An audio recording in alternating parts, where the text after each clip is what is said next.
देश विदेश की सच्ची खबर सच के साथ। आप देख रहे हैं national India news. North Bengal के मालदा जिला शहर के मनिक चौक इलाके में इस बार कॉलेज छात्रा साइबर ठगी की शिकार हुई है। सरकारी नर्सिंग कोर्स में चांस दिलाने के नाम पर करीब 2000 रुपए ठग लिए गए। परिवार की जानकारी के बिना पैसे देने के कारण कॉलेज छात्र मानसिक अवसाद से पीड़ित है।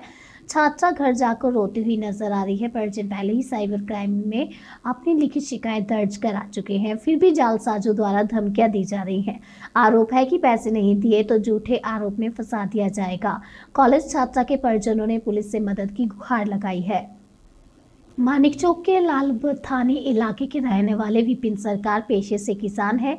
परिवार में पत्नी के अलावा 2 बेटियां और 1 बेटा है। ब्यूटी सरकार सभी बड़े मानिकचक कॉलेज में प्रथम वर्ष की छात्रा है और मालूम हो कि पिछले साल ब्यूटी ने जीएनएम और एएनएम कोर्स में एडमिशन के लिए परीक्षा दी थी। हालांकि वह उस वक्त पास नहीं हो सकी और उस वक्त उसकी एक गर्लफ्रेंड ने उसे गोपाल घोष नाम के टीचर से संपर्क करने के लिए कहा था और कहा कि अगर वह उसे संपर्क करेगी तो उसे नर्सिंग कोर्स में प्रवेश मिल सकेगा, लेकिन उन्होंने इसमें कोई दिलचस्पी नहीं दिखाई। लेकिन पिछले साल दिसंबर में उन्हें एक अज्ञात नंबर से रिजल्ट मिला। उन्होंने अपना परिचय गोपाल घोष के रूप में दिया और वह सुंदरी को सूचित करता है कि यदि वह नर्सिंग पाठ्यक्रम में प्रवेश लेना चाहती है तो उसे 2500 रुपये ऑनलाइन भुगतान करना होगा। पहले नामांकन करना होगा। पहले तो ब्यूटी राजी नहीं हुई, लेकिन बाद में मौका मिलने की उम्मीदों में पैसे दे दिए। इसके बाद से ठगी का सिलसिला शुरू हो गया। बाद में उसने ऑनलाइन क्लास और नोट्स लेने के लिए पैसे मांगे। इस दिन ब्यूटी मंडल ने रोते हुए बताया कि उसने अपनी स्कॉलरशिप के करीब 30,000 रुपये और अपने पिता द्वारा दिए गए करीब 1.5 लाख रुपये परिवार को बिना बताए जालसाज को दे दिए थे।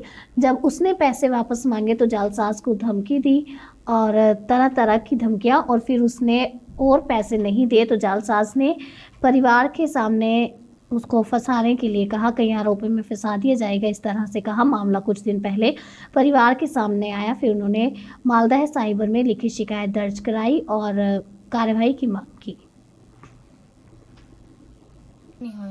কি হয়েছে তার সাথে? ওকে জিএনএম এএনএম এর যে এক্সাম হয় 2 বছর থেকে, ওই এক্সামের নাম করে যে আমি তোমাকে এএনএম এক্সামে পাস করিয়ে দিব, ওই কোশ্চেনটা দিব, বাকি তুমি যদি শুধু তোমার অ্যাডমিটের যেটা নাম্বার থাকে ওটা লিখলেও আমি তোমার এই ইউনারটা চেঞ্জ করে দেব। এইভাবে ওর কাছে বলে ধাপে ধাপে টাকা নিয়েছে। আমরা তবুও জানি না, বাড়িতে জানে চুরি হয়েছে, বাড়ির লোক কিছুই জানে না। 28 তারিখ যখন আমি জানতে পারি তো ওর প্রথমে ওর মাকে জানাই যে এরকম ব্যাপার, ওর কাছে ফোনটা দিও না। তো বললো ঠিক আছে আমি দিব না। তো পুরো দিন ওর কাছে ফোন দেওয়া হয়নি। 29 তারিখ সকালে আমি বাড়ি আসি, ওকে জিজ্ঞেস করি যে কি হয়েছে আমাকে বল, তুই কি কারো কাছে কিছু দিয়েছিস বা তোকে কি কেউ ব্ল্যাকমেল করছে, যদি করে থাকে তো তুই আমাকে বল। ও তবুও স্বীকার করছিল না। ওকে তো চাপ দিচ্ছে বারবার ওখান থেকে, তো ওই জন্য ভয়ে কিছুই বলছিল না।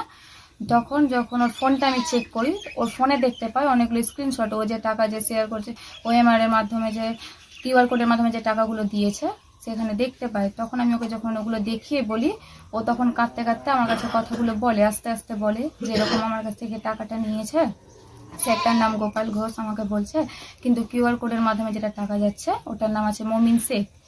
এইবার তখন আমরা সাইবার ক্রাইমে জানাই। ওখান থেকে আমাদেরকে বলেছিল যে ঠিক আছে আমরা দেখছি, 5-6 দিন পর আমাদের সঙ্গে যোগাযোগ করবে।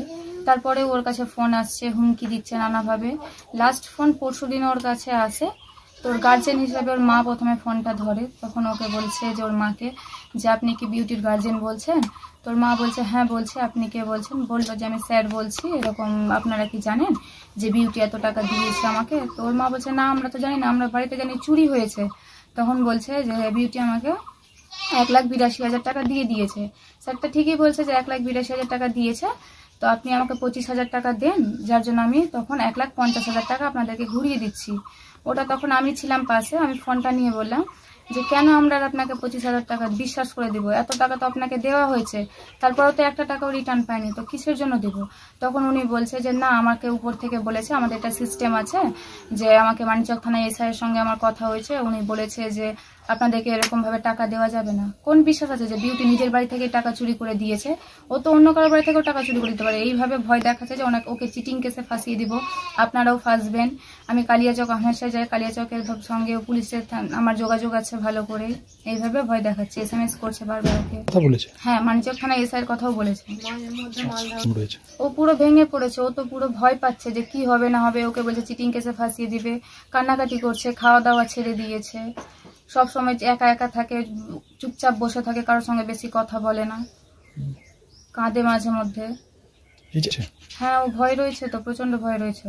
ওকে যে বলছে চিটিং কেসে ফাঁসিয়ে দেবো, কোন প্রমাণ যে তুমি তোমার বাড়ি থেকে টাকা চুরি করেছো, এইভাবে ওকে বলছে। আর ও বাড়ি থেকে টাকাটা দিয়েছে, ওর বাড়ির কেউ জানে না, গার্জেন কেউ জানে না, পাড়াতে পুরো পাড়া জানে যে টাকা চুরি হয়েছে।